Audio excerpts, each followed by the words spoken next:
Avui ens trobem aquí al Pla de Manlleu, més o menys a uns 700 metres d'alçada, a les nostres vinyes de Parellada, i avui el que fem és la poda en verd o esporga. L'objectiu de l'esporga serà airejar el raïm, que el raïm també tingui una millor insolació. Facilitarem també la poda d'hivern i la barema manual,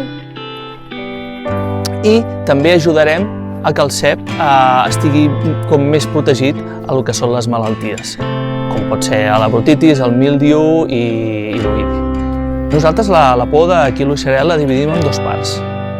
La primera part bàsicament és treure els rebrots, les brotacions que es diuen els bessons i els cavalls o nets, i aquesta la fem manual, perquè s'ha de saber triar i s'ha de saber mirar.